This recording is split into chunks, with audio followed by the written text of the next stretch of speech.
ഈ ഒരു കാര്യത്തില് ഞാൻ റഹ്മാനെ സമ്മതിച്ചിരിക്കുക. ഇത്ര ചുരുങ്ങിയ സമയത്തിനുള്ളില് ഇഷ്ടപ്പെട്ട സ്ഥലത്തേക്ക് ഒരു ട്രാൻസ്ഫർ എന്നൊക്കെ പറഞ്ഞു കഴിഞ്ഞാൽ അത് ആഭ്യന്തരമന്ത്രിയുടെ ഡ്രൈവർ നമ്മൾ അലിയച്ചാരാണ് സാർ. ഒരു ട്രാൻസ്ഫറിനെങ്കിലും പ്രയോജനപ്പെട്ടില്ലേ പിന്നെ പണ്ട് പെങ്ങളെ കെട്ടിച്ചോടത്തോണ്ട് എന്താ കാര്യം? അതെ ശരിയാ. മണ്ണ് ഇത്ര ഇട്ടാ മതിയോ സാർ? ആ മണ്ണ് കുറച്ചുകൂടെ വേണം. തെക്കേ മൂലയ്ക്ക് കുറച്ച് മണ്ണിന്റെ കുറവുണ്ട്. ഉള്ളത് പറഞ്ഞാൽ ഈ മണ്ണും ചെടികളൊക്കെ നാട്ടുകാർ സംഭാവന എന്നാന്ന് പറയുമ്പോ വിശ്വസിക്കാൻ പ്രയാസമുണ്ട്. ചോദിക്കേണ്ടത് ചോദിക്കേണ്ട സമയത്ത് ചോദിക്കേണ്ട രീതിയിൽ ചോദിച്ചാൽ ആരും തരും റഹ്മാൻ. പക്ഷേ ചോദിക്കാൻ പഠിക്കണം. പോലീസുകാരെ ചോദിക്കാൻ ആരെങ്കിലും പഠിപ്പിക്കണോ സാറേ? അവന്റെ ജന്മം തന്നെ ചോദിച്ചു മുടിയാനുള്ളതല്ലേ? ഇൻസ്പെക്ടർ സാറേ, അവിടുന്ന് മനസ്സ് വിചാരിച്ച് എന്തെങ്കിലും ചെയ്തു തന്നേ പറ്റൂ. കൊച്ചെ നീ കാര്യം പറ്റി തുറന്നു പറ. തലയും വാലില്ലാതെ അദ്ദേഹം എന്തെങ്കിലും ചെയ്യണമെന്ന് പറഞ്ഞാൽ എന്താ മനസ്സിലാക്കേണ്ടത്? അതൊക്കെ അദ്ദേഹത്തിന് അറിയാം. ഞാൻ ഒരാഴ്ചയായിട്ട് പുറകെ നടക്കല്ലേ സാറേ. റഹ്മാൻ, സ്വന്തം അനിയനെ വീട്ടുപറമ്പിൽ നിന്ന് പുറത്താക്കണമെന്നാണ് പരാതി. ഒരമ്മയുടെ വയറ്റിൽ നിന്ന് വന്നവർ തമ്മിൽ ഇങ്ങനെ കലയിക്കുന്നത് ശരിയാണെന്ന് ചോദിക്കും. ഒരമ്മയുടെ വയറ്റിൽ നിന്ന് വന്ന മാതിരി അല്ല സാറേ അവന്റെ കയ്യിലിരിപ്പ്. നിങ്ങളുടെ കയ്യിലിരിപ്പ് ശരിയില്ലെന്നാണ് അയാളുടെ പരാതി. സാർ ഞാൻ പറയുന്നത് വിശ്വസിക്കും. എനിക്ക് വേണ്ടി ഇതൊന്ന് ചെയ്തു തന്നേ പറ്റൂ. സാറിന് പുണ്യം കിട്ടും. പുണ്യമല്ലാതെ എന്ത് കിട്ടും? അദ്ദേഹം ചോദിക്കുന്ന കേട്ടില്ലേ? പുണ്യമല്ലാതെ എന്ത് കിട്ടും?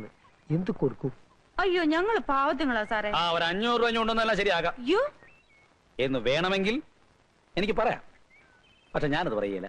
അത് സാറ് ചോദിക്കും. പിന്നെ നന്നായി ആലോചിച്ച് പറ. സാറിന്റെ മനസ്സ് തുറന്ന് പറഞ്ഞാലല്ലേ എനിക്ക് എന്റെ മനസ്സ് തുറക്കാൻ പറ്റൂ. എന്ത് പണി ചെയ്താ നിങ്ങൾ കഴിയുന്നത്? 5-8 പശുക്കളുണ്ട് സാറേ. അതിന്റെ പാല് വിറ്റാ ഞങ്ങൾ കഴിയുന്നത്. പാല് നിങ്ങൾ എടുത്തോ? ചാണകഞ്ഞുണ്ടോ? ചാണകോ? ഈ സമയത്ത് കുറച്ച് ചാണകപ്പൊടിയുടെ വേറെയുണ്ടല്ലോ. ഈ ചെടികളുടെ ഗെറ്റപ്പ് വേറെ ആയിരിക്കും. അയ്യോ, ചാണകം എത്ര വേണേലും കൊണ്ടുവരാം. റഹ്മാൻ സാർ, ചോദിച്ചു വാങ്ങുന്നത് എന്തും കൈക്കൂലിയാണെന്നാണ് അമ്മ പറയാറുള്ളത്. അപ്പൊ ആ നിലയ്ക്ക് ചാണകവും കൈക്കൂലിയാണ്. ഇപ്പോഴാണ് സാർ എനിക്കൊരു കാര്യം ബോധ്യമായത്. ചോദിക്കേണ്ടത് ചോദിക്കേണ്ട രീതിയിൽ ചോദിക്കേണ്ട സമയത്ത് ചോദിച്ചാൽ ചാണകവും കിട്ടുമെന്ന്. റഹ്മാൻ സാർ, മനോരമ വേണോ? ആ വേണോ? അതിനെ ഞാൻ ഇത്ര നേരം കാത്തിരുന്നേ. ഒന്ന് താന്നേ. ആ ജോൺസന്റെ നോവൽ വായിച്ചിട്ട് ഉടനെ അങ്ങ് തരാലോ. പ്ലീസ് ഒന്ന് താന്നേ. പ്ലീസ് ഒന്ന് താന്നേ. പ്ലീസ്, ഞാൻ വായിച്ചിട്ട് ഉടനെ തരാം.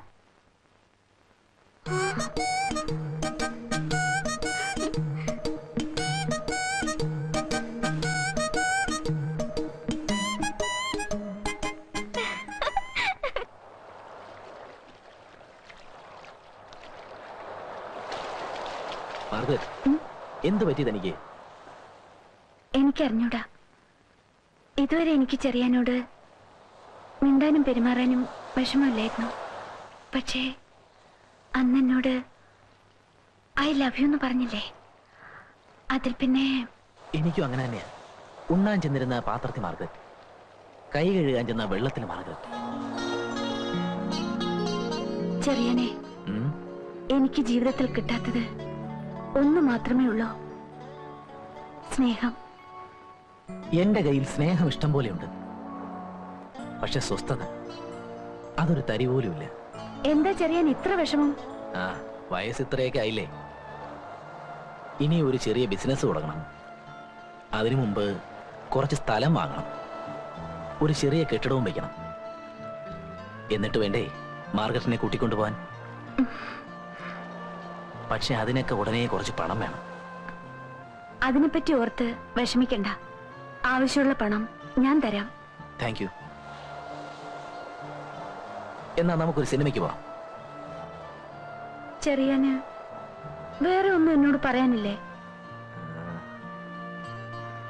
ഉണ്ട്. വേഗം ചെന്നില്ലെങ്കിലേ ഷോ ഹൗസ്ഫുൾ ആയി പോകും.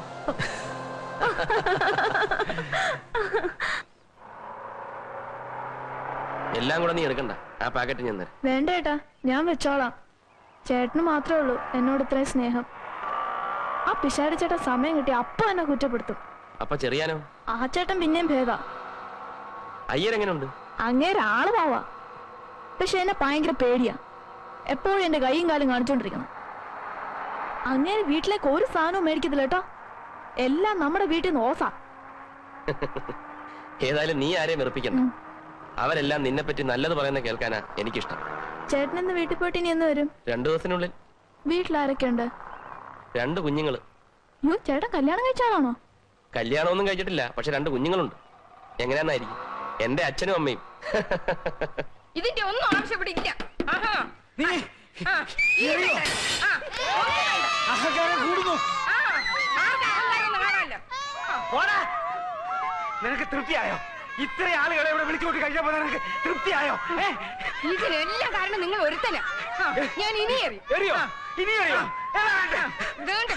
എന്താണ് ഇവിടെ എക്സിബിഷൻ കാണുന്നത്? ഇങ്ങോട്ട് പറയാ ഇറങ്ങണതാണ്. എടാ താഴെ ഇറങ്ങാൻ.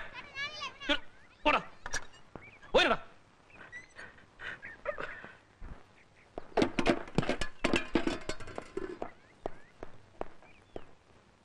ഇന്ന് ഹരികഥാ കാലക്ഷേപം നേരത്തെ തുടങ്ങിയോ? എന്റെ അമ്മേ, എന്റെ അച്ഛ, എന്തിനാ എന്റെ മാനം ഇങ്ങനെ കപ്പൽ കയറ്റുന്നത്? 1950 എന്ത് സംഭവിച്ചെന്നാ? 50 മോനെ, 54 നീലക്കുയിൽ റിലീസായ ദിവസം നിന്റെ അമ്മ സിനിമ കാണാനായിട്ട് ഒരുങ്ങി ഇറങ്ങിയപ്പോ സുഖമില്ലാതെ കിടന്ന എന്റെ അമ്മ പോകണ്ടാന്ന് പറഞ്ഞു. അന്ന് കമാനൊരക്ഷരം മിണ്ടാതെ കണ്ണീര് ഒലിപ്പിച്ചു നിന്ന നിന്റെ ഈ അമ്മ ഇന്ന് നേരം വെളുത്തപ്പോ മുതല് ദംഷ്ട്രീ കാണിച്ച് എന്റെ നേരെ ചാടി കയറാണ്. അമ്മേ, ഞാൻ ജനിക്കുന്നതിന് മുമ്പ് നടന്ന കാര്യം ജനിക്കുന്നതിന് മുമ്പ് തന്നെ തീർത്തുകൂടായിരുന്നോ? അതെങ്ങനെയാ? അന്ന് ഇങ്ങേര് സിംഹം അല്ലായിരുന്നോ? ഇന്നല്ലേ പൂച്ച പോലെ ആയത്. എന്നാലും കാത്തിരുന്ന് കസവും കൊണ്ട് കൊടുത്ത് ഞാൻ ആ സിനിമയൊന്ന് കാണാൻ പോവാന്ന് വെച്ചപ്പോ കുളവി തള്ള എന്നാ ഞാൻ പിടിക്കും. എന്നാ പിന്നെ ഞാൻ മാത്രമായിട്ടെന്നാ വെറുതെ ഇരിക്കുന്നത്? ഞാനും വേണ്ടടോ, നെഞ്ചു കലങ്ങി പോവും. വേണ്ട. വനജാദേവി 19 വയസ്സ്, കാർത്തിക നക്ഷത്രം, പെണ്ണ് കൊള്ളാം. ഇതാ നോക്ക്. അടുത്തത് കോമളവല്ലി, അത്തം നക്ഷത്രം, 5 അടി 3 ഇഞ്ച് പൊക്കം. എന്റെ പൊന്നറ്റ, എനിക്കിപ്പൊ കല്യാണം വേണ്ട. എനിക്കല്ല നിർബന്ധം, നിന്റെ അമ്മയ്ക്കാ. അവൾ ഇന്നലെ ഒരു സ്വപ്നം കണ്ടു, നീ ഒരു പെൺകുട്ടിയുമായിട്ട് സഹകരണത്തിലാണെന്ന്. അതേ മകനെ, അമ്മ സ്വപ്നം കണ്ടു. അമ്മയ്ക്ക് സ്വപ്നം കാണാൻ ഒരുപാട് സമയമുണ്ട്. ഇവിടെ മനുഷ്യന് നിന്ന് ഇരിയാൻ സമയമില്ല. അപ്പോഴാ സഹകരണം. എന്നാ നീ അവക്കൊരു വാക്ക് കൊടുക്ക. എന്നെ ഇരുത്തി പൊറപ്പിക്കുന്നില്ല. എന്ത് വാക്ക്? നീ എന്ന് കല്യാണം കഴിക്കുന്നോ ആ പെൺകുട്ടിയെ ഞങ്ങള് തീരുമാനിക്കും. എന്താണ് നിനക്ക് സമ്മതിക്കാൻ ഒരു വിഷമം? സമ്മതിക്കാൻ വിഷമമോ? ഇല്ലാതെങ്ങാനും നീ ചിന്തിച്ചാലുണ്ടല്ലോ ഞാൻ ചത്തുകളയും. ഞാനും ചത്തുകളയും. മണ്ടയ്ക്കാട്ട് ഭഗവതിയാണ് പറയുന്നത്, ഞങ്ങള് തീരുമാനിക്കുന്ന പെൺകുട്ടിയെ നീ വിവാഹം കഴിച്ചില്ലെങ്കിൽ മകനെ നീ നട്ടം തിരിയും. നീ നട്ടം തിരിയും. ആഹാ, എവിടെ നിന്ന് കിട്ടിയ അയ്യരെ ഈ വേഷം? ഏതായാലും സംഭവം കലക്കിയിട്ടുണ്ട്. പേഷ്കാരായിരുന്നു എന്റെ ഗ്രേറ്റ് ഗ്രാൻഡ് ഫാദർ നാരായണയ്യർ. അദ്ദേഹത്തിന്റെ വേഷമാണ്. സ്റ്റഡി നിക്ക്. പേഷ്കാരുടെ വേഷം ഇട്ടാ പിന്നെ അയ്യർക്ക് ചിരി വരത്തില്ലേ? ക്യാമറയുടെ മുമ്പിൽ ചിരിക്കാൻ അല്ലേലും ഇത്തിരി ബുദ്ധിമുട്ടാണ്. ശരി, ഞങ്ങള് വാടക കുടിശ്ശിക തരാൻ പോകുന്നു എന്ന് വിചാരിക്കും. എന്നാ തന്നു എന്ന് വിചാരിക്കും. ഇത് തന്നെ തരാം, എടുത്തോ. ഇനി നമുക്ക് കേൾക്കാം. വാ, ഓമനക്കുട്ടൻ അവിടെ വിളിക്കേ. ഓമനക്കുട്ടാ. ദാ വരുന്നു. വന്നേ. വാ. നീ എന്തിനാ കയറി നിൽക്കുന്നത്? മാറ്. നിന്നെ ഇന്ന് ആ വ്യത്യാസമില്ല. കാരണം ഇന്ന് അയ്യരുടെ പിറന്നാളാണ്. ജീവിതത്തിൽ ഒരു പൈസ പോലും ചെലവാക്കാത്ത അയ്യർ നമുക്ക് വാങ്ങിച്ചു തന്നതുപോലെ തന്നെ പുതിയ ഡ്രസ് അവനും വാങ്ങിച്ചു കൊടുത്തിട്ടുണ്ട്. രാമന് നിന്നോ? നിക്ക്. കയ്യ എടുക്കട്ടോ. എടുത്തു. Thank you. 2 ദിവസത്തിനാ പ്രിന്റ് തരാം. എന്താ അയ്യരെ നമ്മുടെ പ്രോഗ്രാം? നമ്മുടെ ആഘോഷം എവിടെ തുടങ്ങുന്നു? നമ്മൾ നേരെ നമ്മുടെ വാഴത്തോപ്പിലേക്ക് പോകുന്നു. ഉച്ചവരെ അവിടെ വിട്ടാൽ രാത്രി 10 മണി വരെയുള്ള പ്രോഗ്രാം ഞാൻ ഫിക്സ് ചെയ്യും. എന്റെ കൂടെ നിന്നാ മതി. ചിലരൊക്കെ എടുത്തിട്ടുണ്ടല്ലോ. അവസാനം കോട്ടും കോപ്പും. രാമ, ഞങ്ങൾ വരാൻ എന്തായാലും രാത്രി 10 മണിയാവും. നീ ഭക്ഷണമൊക്കെ കഴിച്ച് കഥ കടച്ച് കിടന്നു. ദാ ഇതിരിക്കട്ടെ, ചെലവാക്കണ്ട. എന്തെങ്കിലും അത്യാവശ്യം വന്നാ ദാ വരുന്നു.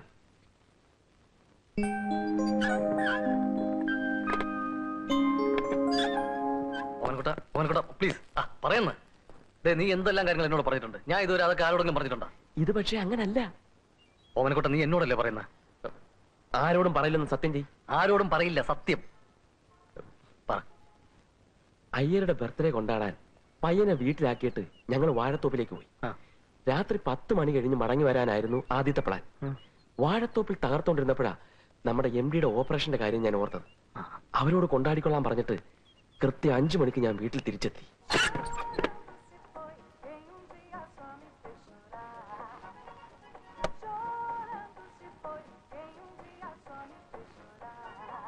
രാമ,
രാമ, കഥ തുറക്ക്. വരുന്നു.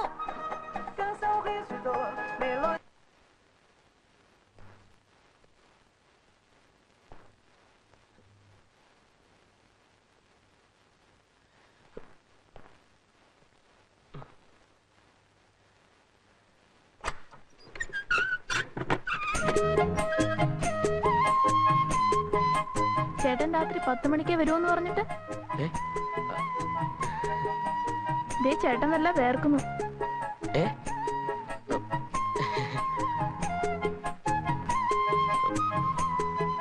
കുടിക്കാൻ കുറച്ച് വെള്ളം തരാമോ?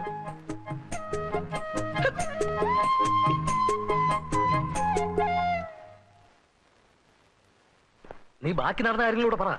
അയ്യര് സംഘം ആഘോഷം കഴിഞ്ഞ് തിരിച്ചു വരുന്നതിന് മുമ്പ് ഞാൻ അറിഞ്ഞ കാര്യം അവളെ ധരിപ്പിക്കണമെന്ന് എനിക്ക് ഒരേ ടെൻഷൻ. പക്ഷെ ഒരു കാരണം ഒത്തു കിട്ടണ്ടേ? ഒടുവിൽ ഒത്തു കിട്ടി.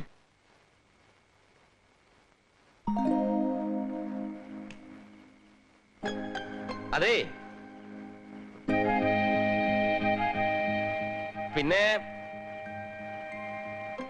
ലൈറ്റ് പോയി. ഒരു വിളക്ക് കിട്ടിയാൽ കൊള്ളാമായിരുന്നു. ആ